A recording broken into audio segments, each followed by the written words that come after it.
Ayan. So retail treasury bond. Kayo, sino may retail treasury bond sa inyo? Wala din? Ayan. So yung mga pa-practicein natin to lahat ha. Dapat magkakaroon ta kahit na ano lang, konti lang para alam lang natin kung paano siya nangyayari.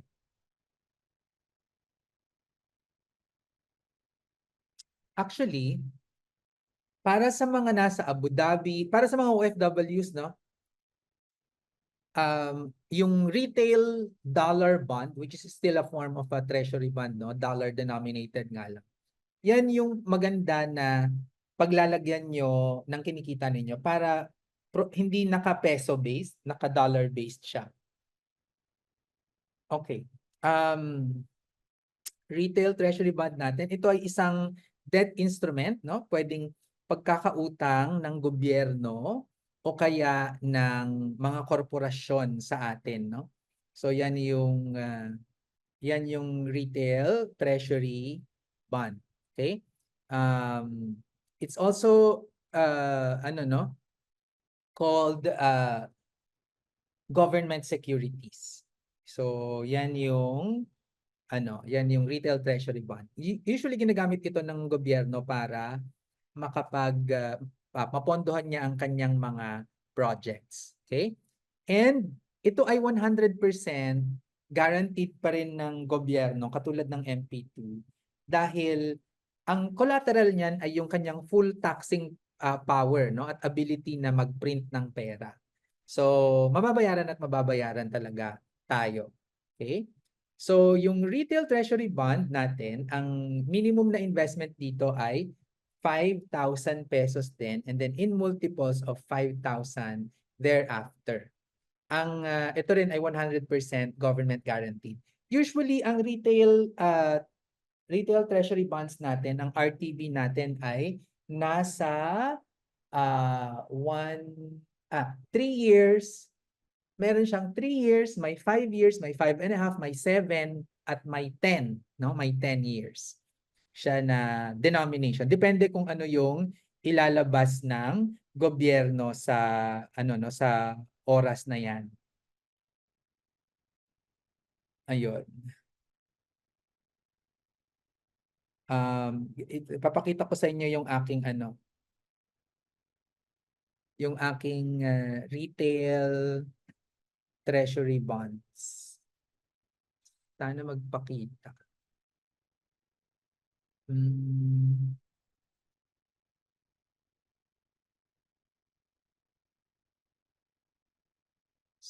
Stop share.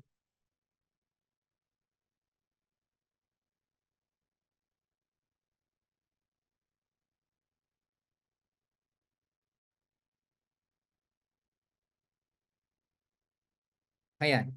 So ito yung ginagamit ko na app, bonds.ph siya, no. So ito yung small account ko na ginagamit para sa retail na treasury bond pag bumibili ako, no. So pag makikita nyo diyan na nakalista lahat 'yan, no, yung mga retail treasury bonds. So pwede ninyong ding gawin. Ang pangalan niya ay bonds.ph. So ibibigay ko na lang yung link sa inyo, pwede ninyong panoorin kung paano mag-open doon, no? Actually, i-ano mo na lang, i i-send ni Annalyn sa inyo, no? I-send ko sa kanya para ma-send sa inyo yung guide kung paano mag-open ng retail treasury bond. Okay? So, yun. Ito yung mga interest rates niya usually, no? Ang difference nga lang nito, mayroon siyang 20% na tax. Okay? May 20% tax pa siya, no? Lalong-lalo na itong RTB. Mga RTBs. Meron siyang talaga tax. Kaya yung sinasabi nila na interest rate mababawasan pa yan, no? Yung interest rate ay mababawasan ng 20%. So ayan, magiging 1.9 lang, ganun. Pero ito 3 years lang eh. Actually nag-mature na nga ito eh, yung kinuha ko ng RTB 25. So, yun. Yung last na RTB ay 6.25%. So, ang neto niya ay 5%. So, anong ibig sabihin yan? 6.25% yung rate, pero 5% lang yung makukuha. Makukuha natin talaga in cash dahil may tax tayong babayaran. Okay? Mag-abang-abang lang tayo ha, kasi ngayon ay May na.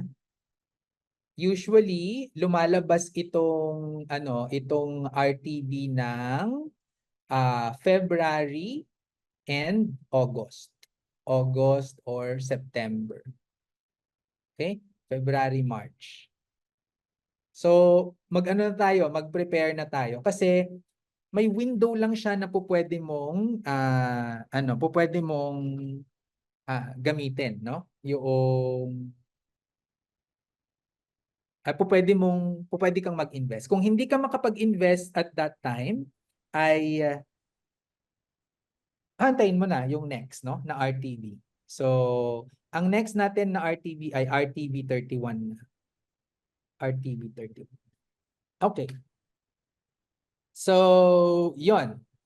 So, kung i-compare naman natin yung MP2 compared sa RTB, no, na 5 years, mas mataas pa rin yung MP2.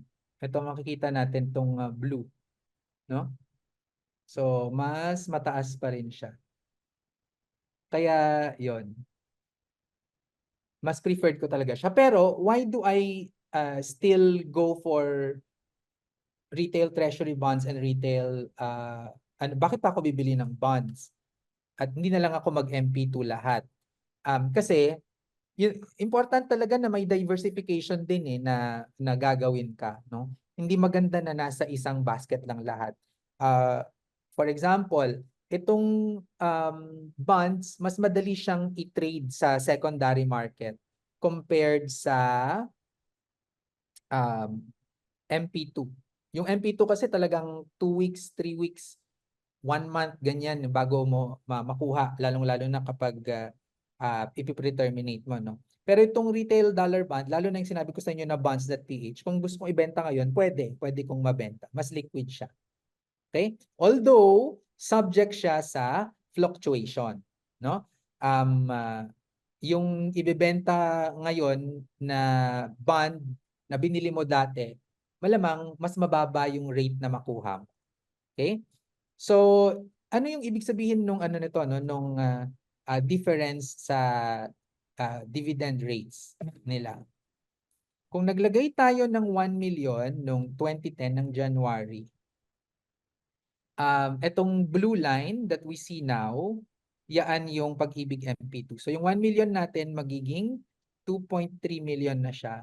Pero pag sa RTB natin nilagay, nasa 1.54 million na siya, no?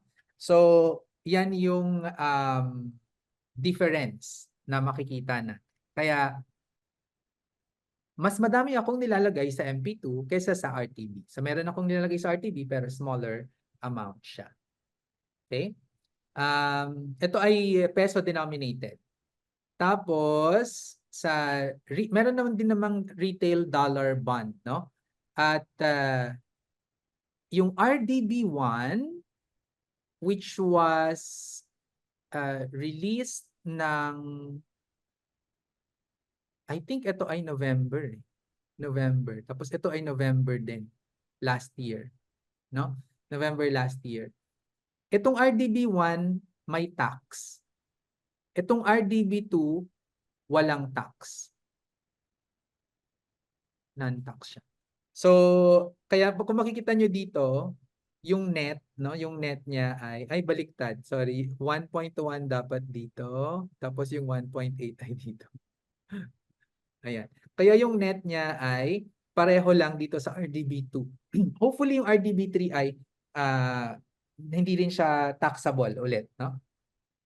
So dahil siya ay dollar bond, nape-preserve niya yung hard currency effect, no, nung pinaghirapan nating pera kung tayo ay OFW. Kasi kapag tayo OFW, we earn usually in hard currencies. So ang UK pound is a hard currency, ang dirhams ng UAE ay relatively hard na yan, no, currencies. Pwede kasi natin siyang i-convert into dollars. Mas maganda yung palitan.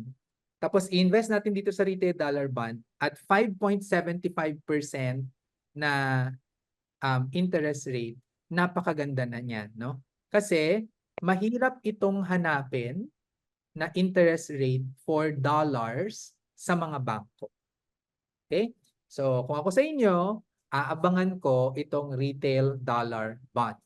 Okay? So, sa November naman yan. So, yung RTV and RDB ay gobyerno ang may programa nito ulit para ma-diversify natin ang ating mga investment exposures and makatulong tayo sa ekonomiya ng Pilipinas at ipagdasal na lang natin na hindi ito gagamitin for corruption. So, saan tayo pwedeng kumuha ng ating RTV and RDB? So, may mga online facilities tayo, no? So, pwede ito sa Bureau of the Treasury. So, this is a website. Although ito yung pinaka-hassle na gagawin mo. Kasi ang mangyayari dyan, pupunta ka dun sa website nila, kaka-create ka ng account mo, tapos isa-settle mo rin yung pera sa isa sa mga accredited na mga bangko nila ng Bureau of the Treasury. Tapos saka ka mai-issuehan. Yung Overseas Filipino Bank, this is a subsidiary of Land Bank of the Philippines. I haven't really experienced it, pero based sa pagkakaalam ko sa Land Bank na hindi siya kagandahan. So, ang preferred ko ay itong bonds.ph, no? Which is Union Bank yung nagpapalakad nito. Okay?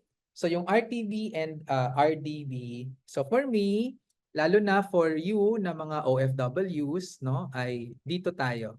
Diyan tayo maglagay sa RDB.